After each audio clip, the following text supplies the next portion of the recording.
Diabetes নিয়ন্ত্রণে রাখা যায়, সম্পূর্ণ নিরাময় হয় না, এতদিন এই ধারণাই ছিল।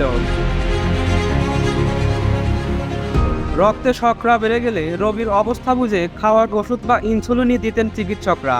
কিন্তু বিশ্বে প্রথমবারের মতো অভিনব কোষ থেরাপির মাধ্যমে চীনা বিজ্ঞানীরা একজন ডায়াবেটিস রোগীকে সম্পূর্ণ সুস্থ করেছেন। এই ঘটনাকে চিকিৎসা বিজ্ঞানে যুগান্তকারী সাফল্য হিসেবে বিবেচনা করা হচ্ছে। কম্প্যাক্ট ভ্যাট সিস্টেম ডেভেলপমেন্ট, দ্রব্যমূল্য হ্রাস ও ভবিষ্যৎ ভ্যাট দায়মুক্ত থাকার মূলমন্ত্র। ভ্যাট দায়মুক্ত থেকে লাভজনক ব্যবসা পরিচালনার বিশ্বস্ত সহযোগী দ্য রিয়েল কনসালটেশন।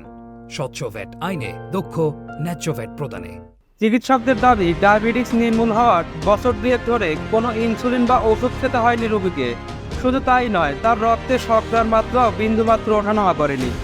চীনের সাংহাই চাংজেং হাসপাতাল ও চাইনিজ একাডেমি অফ সায়েন্সের অধীনে centre for excellence in molecular cell সায়েন্সের একদল বিজ্ঞানী নতুন এ পদ্ধতি আবিষ্কার করেন। এর বিস্তারিত গত 30 এপ্রিল সেল ডিসকভারি জার্নালে প্রকাশিত হয়েছে। এ বিষয়ে কানাডার ব্রিটিশ কলম্বিয়া বিশ্ববিদ্যালয়ের সেলুলার এবং শরীরবৃত্তীয় বিজ্ঞান বিভাগের অধ্যাপক টিমোথি কিফার বলেন, আমি মনে করি এই গবেষণাটি ডায়াবেটিক্সের জন্য সেল থেরাপির ক্ষেত্রে একটি গুরুত্বপূর্ণ অগ্রগতির প্রতিনিধিত্ব করে। ডায়াবেটিক্স এমন একটি দীর্ঘমেয়াদী শারীরিক অসুস্থতা যা সারা জীবন বয়ে বেড়াতে হয়। এ রোগে বিশ্বে প্রতি বছর 10 লাখের বেশি মানুষের মৃত্যু হয়।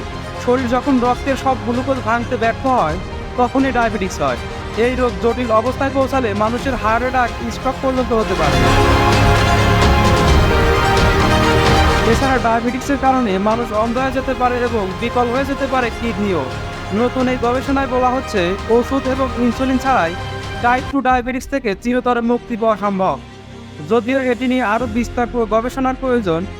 সাংহাই চাংজেং হাসপাতালে একজন শীর্ষস্থানীয় গবেষক ইয়ন হাও চলতি মাসের শুরুর দিকে বলেন, ওই ব্যক্তি গুরুতর ডায়াবেটিক্স জটিলতার ঝুঁকিতে ছিলেন।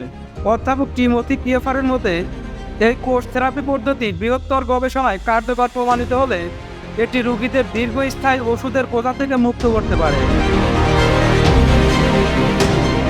এর ফলে মানুষের স্বাস্থ্য ও জীবনযাত্রার মান উন্নত হবে এবং চিকিৎসা ব্যয় কমবে।